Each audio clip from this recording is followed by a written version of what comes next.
Somos millennials. Soy millennial. Somos creativas, divertidas. ¿Simpáticas? Y ser valiente. Pues que todo el tiempo estoy sonriendo, eso es lo que me define a mí. Que me gusta verme en el Facebook. Para mí ser millennial es ser una persona libre, audaz y capaz de ti mismo. Sin límites, en libertad, para hablar de lo que te gusta, disgusta, te enoja, preocupa e interesa. Solo para jóvenes. Zona Millennials con Alondra Aguilar. Comenzamos. Hola, ¿qué tal? Bienvenidos a Zona Millennials. El día de hoy vamos a hablar de un tema súper importante y otra vez, además, de un tema internacional. Para eso vamos a ver el video de presentación.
Bueno, como ya vieron en las imágenes, seguro se están preguntando también si es Chile, si es Ecuador, si es Bolivia y todos estos países latinoamericanos que hemos visto en conflicto. Pero ya nos van a hablar de eso Sergio Echeverry y Jason Corten. ¿Cómo están? Bienvenidos. Muy bien, gracias. Oigan, qué gustazo que estén aquí. Primero cuéntenme un poco de ustedes. Ya algunos los conocen porque ya han venido a otros programas, pero ¿qué están haciendo actualmente? ¿A qué se dedican? ¿Qué están investigando? Bueno, ya como ya he venido en otra oportunidad, bueno, mi nombre es Jason Cortés, estoy ahorita en una maestría en estudios culturales en la UNACH, estoy haciendo una investigación sobre afrodescendencia ahorita en Tapachula, Chiapas, y pues aquí aprendiendo del contexto mexicano. Perfecto. Sergio. Bueno, también había tenido la oportunidad de estar en otra ocasión, como lo había comentado, yo soy maestro también en estudios culturales por la Universidad Autónoma de Chiapas. En la maestría estuve trabajando sobre movimientos políticos juveniles y en este momento estoy haciendo un doctorado en estudios regionales de la educación y estoy trabajando el tema de violencia en las escuelas. Bueno, algo que ninguno de los dos dijo, ¿verdad? Pero ambos son colombianos y están aquí para hablarnos de todo este conflicto que está ocurriendo en Colombia. Hay algo que me parece justo dejar en claro. Hay una idea sobre Colombia, es decir, pensamos en Colombia y pensamos además de mujeres divinas, de todos bailando salsa. Además de eso pensamos en narcotráfico, pensamos en todos los tipos de inseguridad, en violencia. Ya no existe esa Colombia, es decir, está, pero ya no está como en el imaginario de la mayoría de nosotros. ¿Qué es Colombia actualmente? Bueno, Colombia actualmente, o hace más de 60 años, ha tenido un discurso o un imaginario a nivel global sobre narcotráfico, sobre pues, el contexto de la droga, este estereotipo que a veces es muy resignificado en las series, pero esto puede convertirse también en un telón de fondo para oscurecer o o no visibilizar otras problemáticas que son las que ahorita están detonando este tipo de manifestaciones, que son pues un hartazgo social por parte del pueblo por estos ejercicios de opresión y parte del gobierno, que ahorita vamos a ir especificando cuáles son, pero digamos que ese telón de fondo que ha sido el narcotráfico y que es una de las problemáticas, pero hay otras problemáticas que están dentro de lo que llamamos Colombia.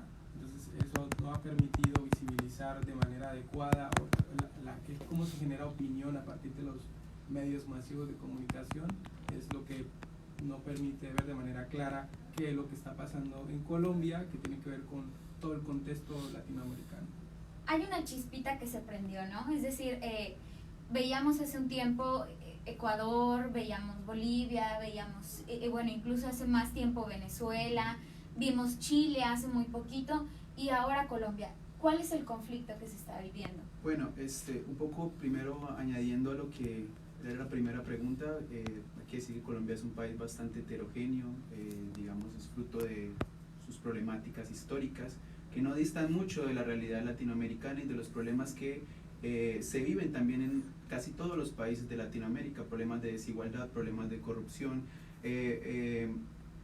brechas sociales bastante amplias, gobiernos clientelistas, y también, digamos, son unos gobiernos que están haciendo una transición desde hace al menos unos 20 años hacia un modelo neoliberal que se caracteriza primero por la disminución de la presencia del Estado y del gasto público para generar bienestar social, es decir, bienestar en términos de educación, en términos de salud, en términos de vivienda, en términos de pensiones, y que, respondiendo ya a la segunda pregunta, en este momento vive un estallido social. Digamos que en este momento hay una situación de protestas masivas a nivel nacional, donde que han sido convocadas más bien por estudiantes, por sectores campesinos, sectores indígenas, sectores obreros, sindicatos de maestros, mujeres, en fin, es un conglomerado de sectores que, digamos, están expresando un descontento social frente a una serie de problemáticas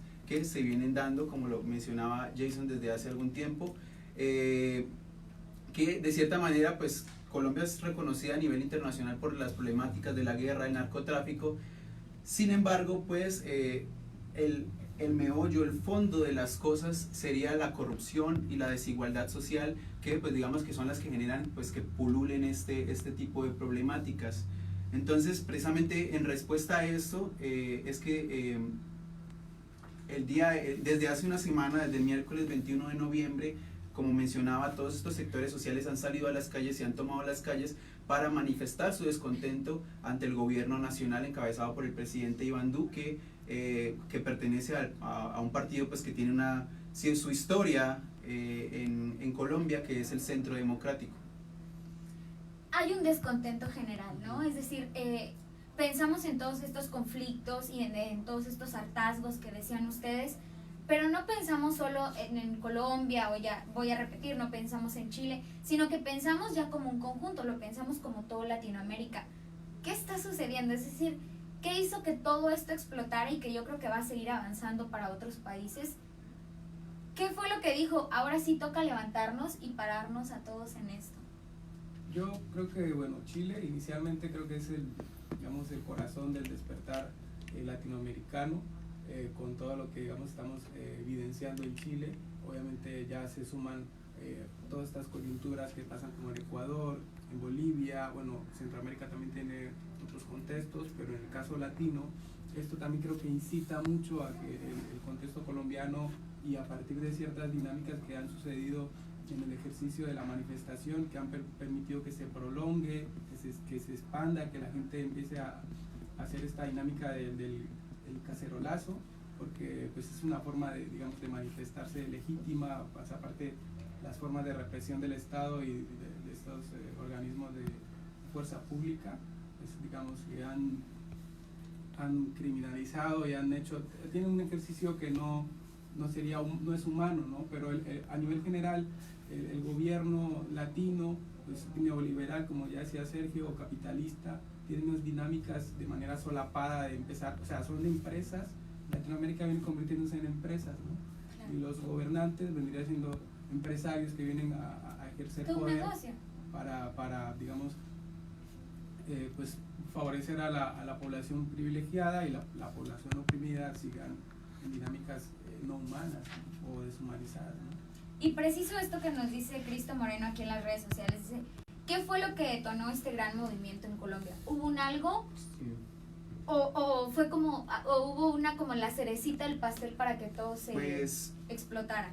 en general, o sea, si nos pusiéramos a enumerar las razones por las cuales la gente está en las calles son muchísimas.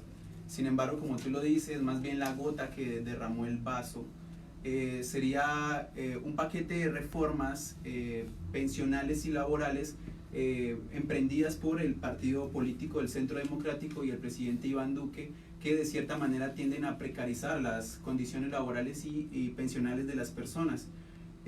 Concretamente son, digamos, dos los elementos como que más resaltan de esta reforma.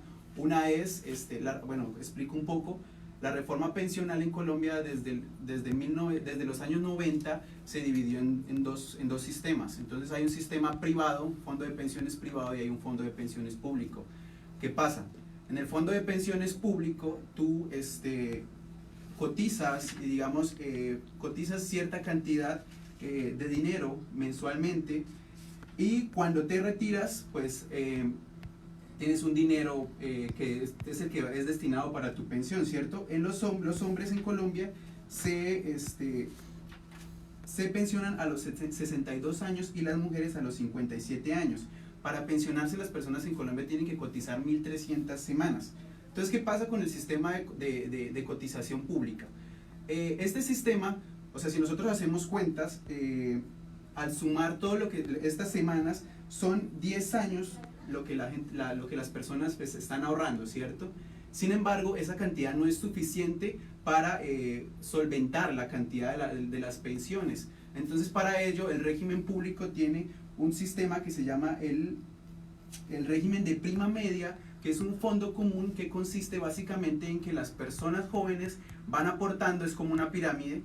Entonces, como hay bastante población joven, y las personas jóvenes que van aportando al sistema, que van cotizando, van pagando las pensiones de la gente más vieja, y así, en la medida que van envejeciendo, ¿cierto? Sin embargo, como digo, esta cantidad que alcanza a cotizar las personas no alcanzan. Entonces, el Estado tiene un fondo, y este fondo común, digamos que añade dinero del Estado para pagar las pensiones de las personas. Por otro lado, el modelo privado es más sencillo. Tú ahorraste tanto dinero, ese dinero es el que se te va a devolver en tu retiro. Sencillo, ¿cierto? Entonces, ¿qué pasa con esta reforma pensional? La reforma pensional lo que pretende es acabar con este régimen de prima media, es decir, acabar con este sistema, o más bien con esta médula del sistema de cotización pública, ¿cierto? Por otro lado, aunado a ello, pues hay una reforma también laboral que pues también tiene como hay varios puntos, pero los que más causan dolor de cabeza son, por un lado, que se pretende flexibilizar los contratos laborales de tal manera que las personas se les puedan pagar por horas. Es decir, hoy en día un salario mínimo de una persona por hora sería más o menos $1, ¿cierto?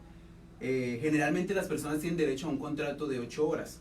Si se ratifica esta reforma, los empresarios tendrían la posibilidad de contratarte a ti por horas. Es decir, si yo te contrato a ti por 8 horas para que hagas una labor, ahora te puedo contratar a ti por 4 horas o por 3 horas, ¿cierto? Entonces, de cierta manera, esto viene a precarizar las cosas, porque tengamos en cuenta algo.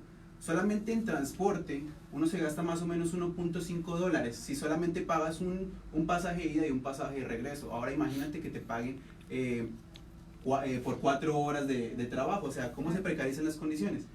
Por último, que esta es como la que más nos afecta a los sectores jóvenes, el gobierno pretendía, pues a través de una reforma de ley emprendida por el expresidente Álvaro Uribe Vélez, que a los jóvenes menores de 25 años se le pagara el 70% del salario mínimo. Si de por sí el salario mínimo en su totalidad es precario, ahora mira jóvenes que pues tienen su casa, tienen sus responsabilidades, tienen que pagar estudios, tienen que pagar créditos educativos, tienen que pagar servicios, muchos son padres de familia. Ahora, si eres menor de 25 años con esta ley se te va a pagar el 70%. Te jodiste. Exacto, entonces todo este que se apropió un poco el término, el paquetazo, digamos apropiado de Ecuador, que se le llama el paquetazo de Duque, fue la cereza del pastel que sacó a la gente a las calles. Sin embargo, y ya para terminar, otras de las causas de este paro, porque lo que decía que son muchas, hay 162 indígenas asesinados, hay 247 líderes asesinados, hay una desfinanciación del proceso de paz y un entorpecimiento por el gobierno que está en turno. Lo único bueno que tuvo el presidente Santos, porque Santos tenía unas políticas neoliberales al igual que en nada se diferencian sino en la cuestión de la paz, en su postura en relación con la paz. El gobierno que está ahorita está dilapidando el proceso de paz de a poco. Hace poco también hubo un bombardeo del ejército en donde murieron, un bombardeo a guerrilleros que estaban en la selva, y en ese bombardeo que sucedió en el Caquetá murieron 18 niños. 21, ya está, ya 21 niños, imagínense. Y el ejército, o sea, el presidente ocultó esta información y después de que salió a la luz dijo que no sabían. La inteligencia militar, o sea, bueno, es discutible. Otra parte es la aspersión con glifosato. El glifosato es una sustancia química que produce, digamos, efectos nocivos para la salud, y se había, digamos, dejado en stand-by las aspersiones de los campos de coca con glifosato, pero este gobierno, que sigue con las políticas del uribismo, quiere retomar otra vez estas prácticas. Por último, y esto es de las cosas más preocupantes también, es, digamos, el retorno de lo que en otro tiempo se llamó los falsos positivos. Es decir, que el ejército en su momento, cuando estaba el expresidente Álvaro Uribe cumpliendo su mandato presidencial, daba incentivos al ejército y pedía aumentar el número de bajas. Entonces los militares lo que hacían era asesinar a jóvenes, asesinar a gente, a campesinos de los sectores que nada tenían que ver, ponerles uniformes y hacerlos pasar por guerrilleros para que a través de esto pudieran ellos tener incentivos. Entonces, y esto no lo digo yo, esto salió a la luz, fue sacado a la luz por el New York Times en mayo de este año, donde evidenciaban pues, que precisamente las prácticas de este gobierno, digamos que estaban incentivando la emergencia o la reemergencia de los posibles falsos positivos en Colombia de nuevo.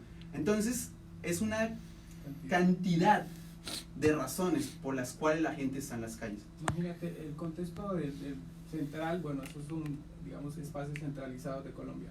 Hay sectores de Colombia donde la gente no sale a marchar porque el gobierno como Estado, nación, así, no llega a esos lugares. Entonces la gente tiene otras formas de es aislados, otras formas de hacer nación. Por ejemplo, en el Cauca hay, digamos, dinámica. El Cauca es un contexto donde hay mayor cantidad, o hay un gran número de población originaria, indígena, pero es un contexto también muy fértil, es un contexto que obviamente que se presta para dinámicas de narcotráfico, de explotación, de recursos. Entonces tiene un puerto tiene un puerto también, y este puerto ya está por la parte del andén del Pacífico, pero es un contexto como otros aislados del país que se prestan para dinámicas de narcotráfico, hasta de trata de órganos, y que esto funciona en el país de hace más de 60, 70 años, donde hay un Estado que es el Estado legal, pero hay otro Estado alterno que es el Estado del narcotráfico, y la muerte de los líderes sociales es sistemática. Hay una sistematicidad de muerte de gente que se organiza, de campesinos, gente que está peleando por el agua, gente que está peleando por recursos naturales. Casualmente son indígenas o afrodescendientes y tienen contextos específicos. Entonces esto también suma a lo que estaba diciendo y hace parte de cómo está funcionando Colombia ahorita, y hace parte de esta situación. Sobre ese respecto, exactamente, hay una Colombia profunda que no es vista por el Estado, ¿cierto? Que es olvidada por el Estado, y esto no es de ahorita, no es de este gobierno, no es, sino es lo que inició el conflicto bélico en Colombia, ¿cierto? ¿Qué pasa con esa Colombia olvidada? en un país tan desigual, ¿cierto? En donde unos viven como se vive en Europa y otros viven como se vive, mejor dicho, en los lugares más pobres de la tierra, donde hay tanta miseria, es muy fácil que haya conatos de violencia, que o sea, lo pongo así en términos generales, el pobre siempre va a querer lo que el rico tiene, ¿cierto? Y como no tiene los medios, el Estado no garantiza la movilidad social, el pobre va a buscar las maneras, y entonces ahí que aparecen los problemas de narcotráfico, los problemas de guerrilla, los problemas de bandas criminales, toda esta serie de problemáticas que es, digamos, la parte superficial, pero que la parte profunda es la desigualdad, y la desigualdad provocada por la corrupción y por un Estado clientelista que pues ha olvidado a esos sectores profundos de Colombia. ¿Quiénes, bueno, antes de que me contesten, quiénes están protagonizando este paro, estas manifestaciones? Contextualizando un poco, hay cosas que no nos podríamos imaginar en Chiapas, o sea, literalmente es, lo voy a poner entre comillas, literalmente es que maten a un bueno haciéndolo parecer el malo de la historia. Además, imagínense que regularmente en México, que la mayoría de la educación es gratuita, o de muy bajo costo, muy bajo costo de las universidades públicas, hablando del nivel superior o medio superior. Imagínense que regularmente se salen de la universidad a los 22 años, incluso hay muchos que mucho más jóvenes, a los 22, 23 años, que en este lapso de tiempo, cuando te tratas de independizar, cuando te tratas de ser libre, de mantenerte completamente solo, te paguen menos de lo que en realidad deberías de ganar, siendo que lo que deberías de ganar el salario mínimo, yo me atrevería a decir que casi en toda Latinoamérica estamos hablando de una miseria, ¿no? Ahora sí, ¿quiénes están protagonizando esto? ¿Quiénes son los que están saliendo a las marchas? ¿Y qué están pidiendo? Yo entiendo que hay un descontento y que sería imposible en media hora nombrar todo lo que se quiere, pero ¿qué se espera? Pues quienes están protagonizando, ya lo había dicho Sergio, estamos hablando de mujeres, estamos hablando de comunidades originarias, estamos hablando de personas que están jóvenes, ya vimos el caso de Dylan, que fue pues, en esta dinámica de confrontación y el ejercicio de aparentemente del Estado o el SMAT, que tiene pues una dinámica totalmente represiva y es violenta en la forma en que está, digamos, controlando la manifestación, que es digamos, un derecho fundamental manifestarse ante este sistema, ¿no?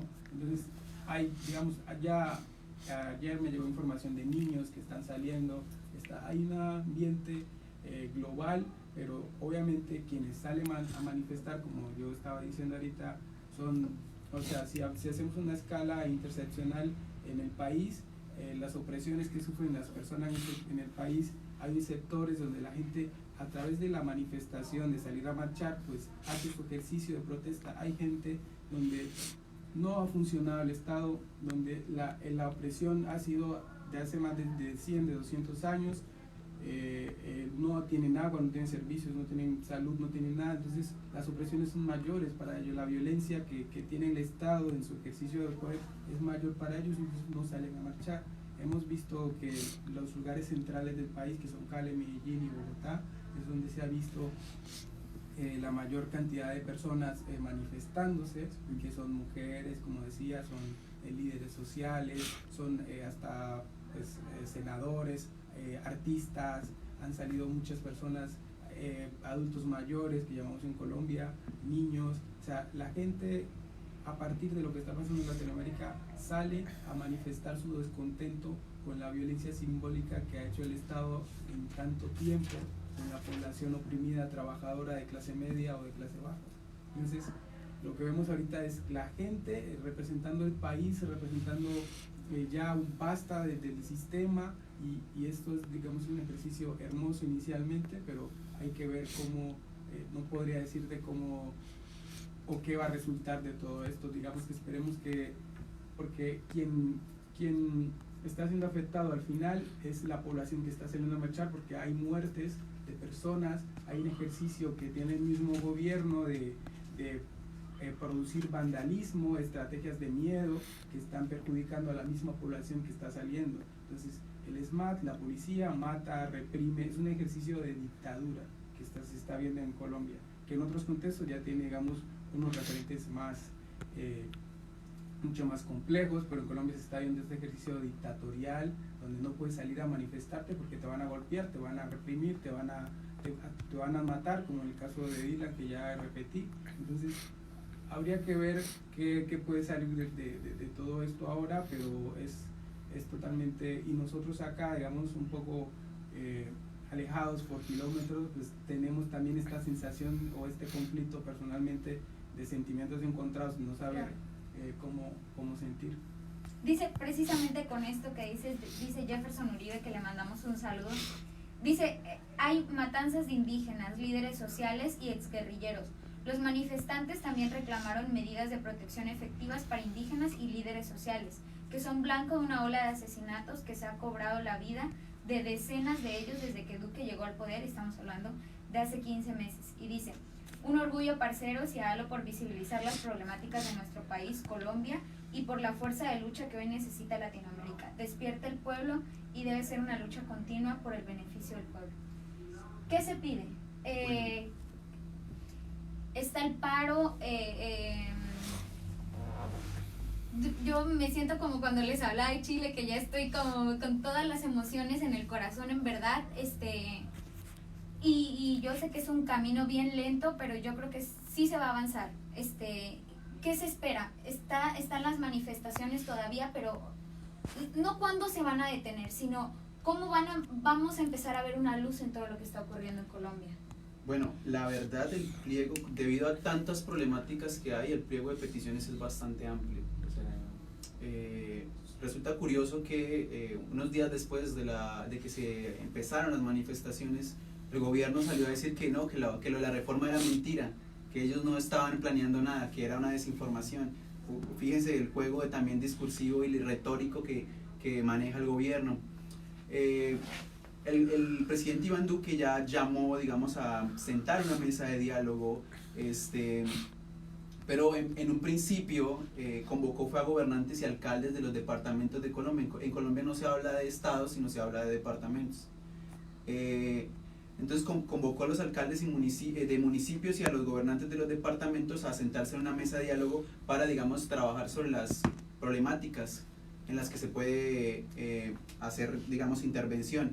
Sin embargo, y en esto pues voy a utilizar las palabras que mencionaba la alcalde electa de Bogotá, Claudia López, los alcaldes, no, o sea, lo que pueden expresar los alcaldes no alcanza, se queda corto para expresar la realidad que viven los sectores profundos, que son los que están en este momento saliendo a marchar. Entonces, lo que se le pide al gobierno en principio es sentarse con una disposición real. Porque lo que está sucediendo, por un lado, porque pues esto también es lo que menciono sobre juegos discursivos y retóricos, es que el gobierno mediáticamente sale, dice, hay una disposición de diálogo, hay unas mesas, sin embargo, en las calles hay una represión, los medios de comunicación que pertenecen a las familias más adineradas del país, lo que es la revista Semana, lo que es el periódico El Tiempo, El Espectador, el canal RCN, Caracol, todos pertenecen a los grandes, digamos, terratenientes, lo que es el grupo de Sarmiento Angulo, la familia Ardila Lule, los Santo Domingos, en fin, toda una familia, digamos, de caciques que, digamos, de cierta manera hacen que la información que salga sea sesgada, ¿cierto? Entonces siempre miras a los periodistas que hacen preguntas, pero son preguntas tendenciosas, lo notas, pero no todas las personas tienen, digamos, la astucia para leer lo tendencioso como ese juego discursivo con el que va la noticia. Entonces, en primera medida, lo que se pide es que se sienten las bases para entablar un diálogo real,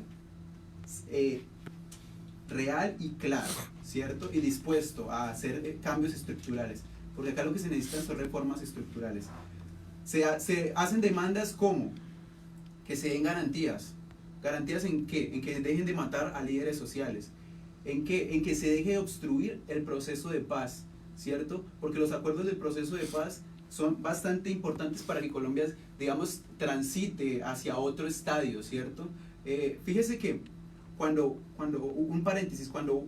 se aprobó el proceso de paz, que la mayoría de Colombia pues ganó el no, ¿cierto? Pero a pesar de eso se acordó, el presidente Santos lo logró, que es de las pocas cosas que se le pueden reconocer. el hecho de que Colombia salga de la guerra nos beneficia en tanto que la imagen de Colombia en el extranjero cambia. Y si la imagen en el extranjero cambia y nos dejan de ver como terroristas, como un estado donde solo hay guerra, donde solo hay matanza, eso trae turismo, esto trae circulación de capital, esto trae inversión extranjera, esto trae una alza también de la divisa, porque hay una confianza en invertir en Colombia, ¿cierto? Pero mientras no se acabe la guerra, esto digamos está obstaculizado. Entonces, esa es una petición, que se le dé vía libre y no se obstruya el proceso de paz. Que se aumente, digamos, el gasto público que se le invierte en la educación. Si bien a raíz de un paro que se hizo durante el gobierno de Santos, se logró de cierta manera un ligero incremento en el presupuesto educativo, aún hay muchas cosas por solventar.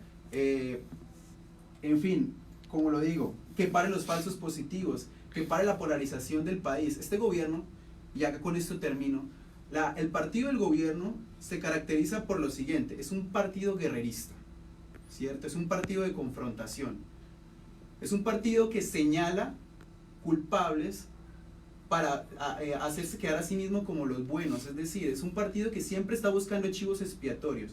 Entonces, cuando no son los guerrilleros, son los que están haciendo la movilización, entonces son vándalos, son guerrilleros. Cuando no son ellos, entonces es el Foro de Sao Paulo, que es un plan internacional para atentar contra la estabilidad democrática de América Latina. Cuando no es esto, es Venezuela. Cuando no, o sea, siempre este partido político está buscando culpables, es decir, es el culpable de los males, y entonces todo polariza el país. Unos están de acuerdo en que sí son los culpables, otros están en desacuerdo y desvían la atención para no hacer las reformas y no atender los problemas de fondo en los que sí deben sentarse a pensar. Entonces, eso sería pues más o menos las peticiones a grosso modo, que se están haciendo con este paro. Oigan, bueno, yo creo que el tiempo no nos alcanzaría para hablar de todo lo que quisiéramos hablar, pero un último mensaje para todas las personas que nos están viendo, sean colombianos o extranjeros de otro país, o incluso mexicanos, para que estén un poco más enterados de esto. Pues que entendamos que es un problema a nivel Latinoamérica, que entendamos que hay que tener digamos, mucho cuidado con la información también, digamos, hacer un ejercicio de discriminación de los medios masivos, hegemónicos, de información, para saber realmente qué está pasando y hacer nuestro ejercicio de no sé, de protesta donde estemos, ¿no? Aquí en México, en estos espacios donde podamos hacer, porque pues es un hartazgo a nivel global, pero bueno, en este caso a nivel latinoamericano, centroamericano también. Entonces hay que primero tener claro qué es lo que está pasando realmente, saber que necesitamos un cambio, no solamente digamos de reforma, sino un cambio estructural, digamos, sería más ambicioso esto, pero tenemos que entrar en un ejercicio de crítica permanente de qué es lo que está pasando en nuestros contextos latinos, centroamericanos, y empezar nosotros, voy a citar a Jaime Garzón, que decía que si nosotros los jóvenes no nos apropiamos, no cogemos las riendas del país, pues nadie nos va a salvar. Entonces somos quienes estamos ahorita, porque nos compete y tenemos acceso a información de infinidades, entonces hay que aprender a discernir y a ver cómo vamos a involucrarnos, ¿no? Bueno, por mi parte yo diría que por supuesto también las protestas se han prestado para conatos de violencia y personas que tienen otros intereses, ¿cierto? Sin embargo, esto no puede desviar la atención de lo que es el problema de fondo. Y el problema de fondo es una lucha por una reforma estructural, por un mejor gobierno, por la garantía de un gobierno no corrupto. La corrupción, estaba mirando esta mañana un artículo publicado por la revista Dinero, la corrupción, digamos que encarece en casi un 70% todos los costos de las obras públicas. Estamos peleando por una reforma educativa, por una reforma de salud, por condiciones de vida mejores, porque a veces la gente tiende a satanizar la protesta, ¿cierto? Y la protesta no es mala. A través de la protesta se han hecho cambios sociales. A través de la protesta, las capas bajas de la sociedad le manifiestan a las capas altas, digamos, su descontento y las falencias que tienen. Entonces la protesta no se puede manifestar, no se puede mancillar. Desde luego la protesta pacífica y la protesta con una visión, con un objetivo claro, ¿cierto? Entonces yo invito precisamente a eso, que no nos fragmentemos, porque esa es la intención. El gobierno utiliza la estrategia del divide y vencerás, y a veces lo logra. Entonces no se puede desviar, digamos, la intención que tiene esta marcha, ¿cierto? Entonces hay que mantenernos unidos y pues apoyar, digamos, este reclamo, porque si una protesta que no genera precisamente un paro significa eso, que todo se detiene. Claro que causa molestia, pero es que la protesta está hecho para eso, para molestar, para causar remesón, para generar así desequilibrios, y de que estas sacudidas que se dan se generen cambios. Para eso la protesta no es solamente actos vandálicos como se lo quiere ver desde los medios hegemónicos y desde las clases políticas. La protesta es legítima y es un derecho de todas las personas a nivel global. Entonces yo pienso que para cerrar, se está viviendo, digamos, un momento de transición en Latinoamérica, de luchas. Los pueblos hermanos de toda Latinoamérica, digamos, están sintiendo, después de 20 años de reformas, porque esto es a nivel latinoamericano, de reformas neoliberales, están sintiendo el peso, y las generaciones venideras, digamos, que van a ser las que sufran aún más las consecuencias si la gente desde ahorita no empieza a tener un sentido crítico de lo que las clases dominantes quieren hacernos ver y quieren hacernos entender, y lo que quieren para nosotros. Entonces, pues esa sería como la invitación. Oigan, muchas gracias por venir. Yo estoy segura que se aclararon muchas dudas, y hay quienes no tenían ni idea que en Colombia estaba pasando todas estas situaciones. Gracias por venir. Yo creo que por ahí quedaron algunas preguntas al aire que espero que puedan haber sido resueltas con anterioridad del programa. Y bueno, también invitarnos a que volteemos a ver la situación de toda Latinoamérica, porque no es una realidad tan alejada a nuestro país, y habría que ver que también nos toca a nosotros. Bueno, muchas gracias a todos por vernos. Recuerden que nos vemos el martes a las 6 de la tarde a través de Ultimátum MX.